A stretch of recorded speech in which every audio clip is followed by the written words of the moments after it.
Welcome to Shukla study point. आप सभी का स्वागत है आपके अपने YouTube channel Shukla study point में। मैं शिवम शुक्ला आप सभी दोस्तों का हार्दिक स्वागत करता हूं।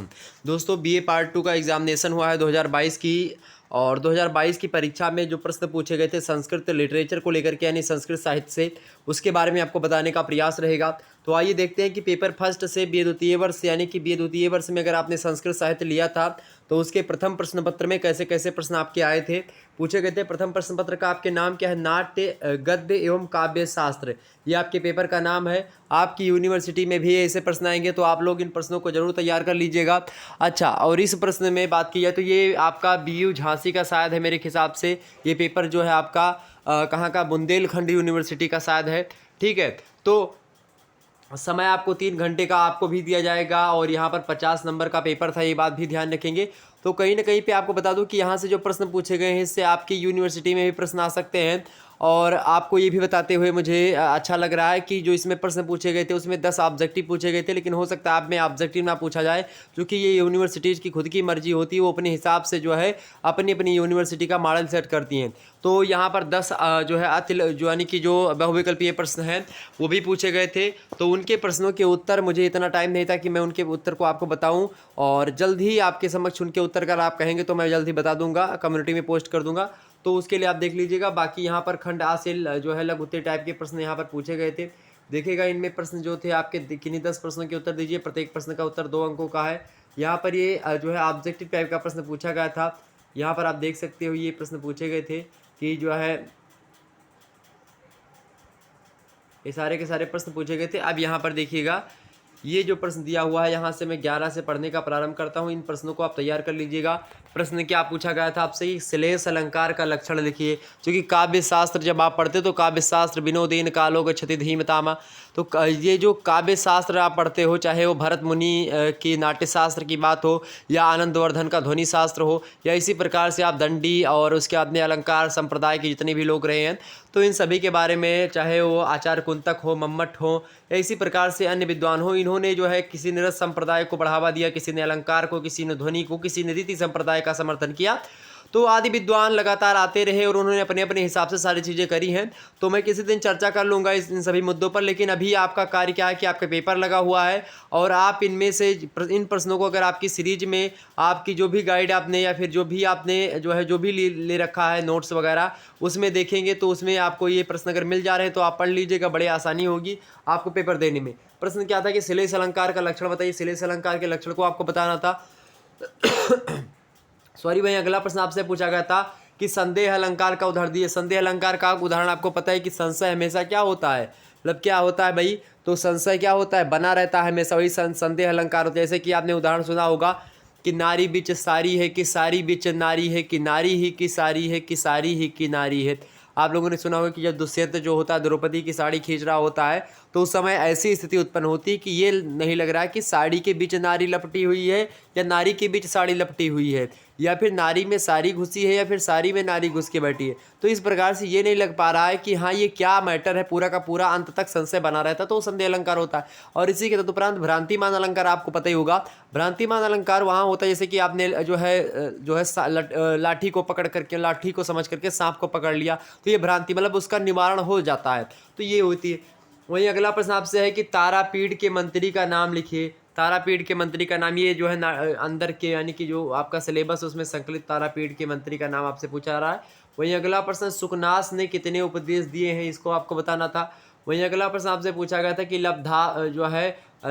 लब्धापि दुखेन परिपाल्यते किसके लिए जो है कहा गया है, मोस्ट इंपॉर्टेंट है। तो इन प्रश्नों को आप तैयार कर लीजिएगा। खंड बा से दीर्घ उत्तरीय टाइप के आपके प्रश्न पूछे जाएंगे। दीर्घ उत्तरीय देखिएगा यहाँ पर कैसे कैसे प्रश्न आए थे।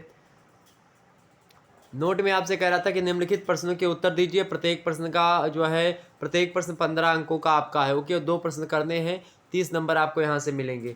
प्रश्न क्या था? पहला प्रश्न आपके सामने समक्ष था कि निम्नलिखित पद की सासंदर्भ व्याख्या कीजिए। सासंदर्भ व्याख्या करने को लेकर के प्रश्न पूछा गया था। देखिए लिखा क्या हुआ यहाँ पर आप देख सकते हो। थोड़ा सा मेरे जीभ में छाले पड़े हुए हैं, थोड़ा सा कट गया था, तो इसके लिए थोड़ा सा हो सकता है प्रोनाउंस सही तरीके से ना हो पाए, लेकिन फिर भी मैं प्रयास कर रहा हूँ।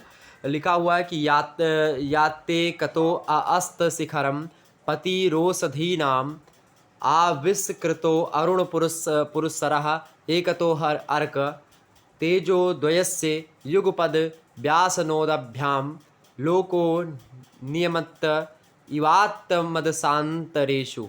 ओके, तो ये एक प्रकार से इसकी आपको व्याख्या करनी थी।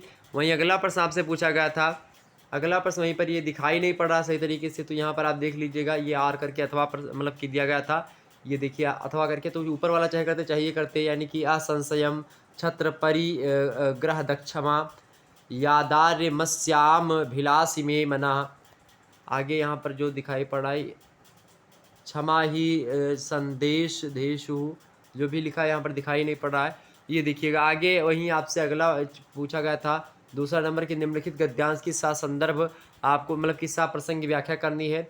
यहाँ पर देखिएगा, इंद्रिय विहारिणी चा सतत दुरंते यमोपयोग मृग तीक्ष्णिका नौ यौवन कसाधिलासनस्य चा सालिलानीव तान्येव विषय स्वरूपस्यात्मनानि मधुत राण्या पतन्ति मनसः न सन्ति चा दिङ्गमोह इवोन्मार्गप्रवर्तकः पुरुषमत्यासङ्गो विषयेषु भवादृशा इव भवन्ति भाजनानि उपदेशनाम् अपगते ही मनसि स्फटिक कमड़ा जो है कर्मणा यू कमड़ाव्यू, मतलब कि इसको अड़ा पढ़ा जाता है, तो अड़ा शायद मेरे जीभ से उतना प्रोनाउंस नहीं हो पा रहा है, थोड़ा सा जीभ में प्रॉब्लम है। तो स्फटिक कमड़ाव्यू, और उसके बाद में आगे यहाँ पर देखेंगे रज निकर गमस्तयः विशति सुखनोपदेश गुणः। तो ये यहाँ पर ये पूछा गया था। वहीं अथवा करके आपसे दूसरा प्रश्न पूछा गया था कि अभिषेकम समय एवं चैतेषां मंगल कलश जलेरिव प्रक्षाल्यते दक्षिणयम् अग्निकार्य धूमेनेव मालिनी क्रियते हृदयनम। देखिए, तो ये पूछा गया था आपसे। वहीं आगे देखेंगे और भी आपसे उसी का आगे कह रहा है, उसी पंक्तियाँ वही आपकी गद्दे जो है पंक्तियाँ हैं। क्या कह रहा है आगे कि पुरोहित कुशाग्र सामांजिर्निभिर्यु अपहीयते छन्तिः ऊष्णी सपट्टबन्धेन वाच्छसाध्यते जरागमन स्मरणनम् आतपत्रमण्डलेन वाप्य सार्यते परलोकदर्शनं चामरपवनये रिवापाहिते सत्यवादिता वेत्रदण्डैरिवार्त सार्यन्ते गुणाः जल शब्द कलकलेरिव तिरस्क्रियते साधुवादः ध्वज पटपल्लव वैरिव परामृश्यते यशः। तो ये एक प्रकार से ये पूछी गई पंक्तियाँ मतलब कि गद्य शैली में थी, तो इसकी आपको व्याख्या करनी थी। निश्चित तौर पर ये इतना प्रश्न आपसे पूछा गया था। तो यहाँ पर आप देख सकते हो तमाम सारी चीज़ें पूछी गई थी। थोड़ा सा यहाँ पर कम भी दिखाई पड़ा, तो ये देखिए दिक्कत हो गई थी इसमें आप लोगों को ये पढ़ने में, और साथ ही साथ ये देखेंगे यहाँ पर दिखाई नहीं पड़ा, तो इसीलिए ये नहीं दिखा पाया आपको ना ही। ठीक है, तो चलिए ये हो गया आपका पेपर 2 भी आपको दिखा देंगे कैसे कैसे प्रश्न आते पेपर 2 से। तो यहाँ पर आप देखेंगे हेमकूट पर्वत पर किस ऋषि का आश्रम था, ये सब आपसे पूछा जाया था। ठीक है, ये अति लघुत्तरीय टाइप के मतलब कि प्रश्न थे, और अति लघुत्तरीय क्या बोल सकते हैं इनको, वैसे प्रश्न थे। और शायद एक आध यहाँ पर कट रहा है क्या, मुझे लग रहा है एक आध पेज। देखिए दूसरा पेज ये है, तीसरा पेज ये है शायद, हाँ तीसरा ये है, चौथा पेज ये है, और ये 5वां पेज है। हाँ 5वां पेज है। 10 प्रश्नों के उत्तर यहाँ पे करना था, 15 दिया गया था। अब ये भी देखिए छोटा वाला भी था, तो इसके बारे में भी आपको लिखना था। ठीक है, तो अब मिलते हैं फिर नेक्स्ट वीडियो में, तब तक के लिए जय हिंद जय भारत, धन्यवाद। पेपर 2 के साथ।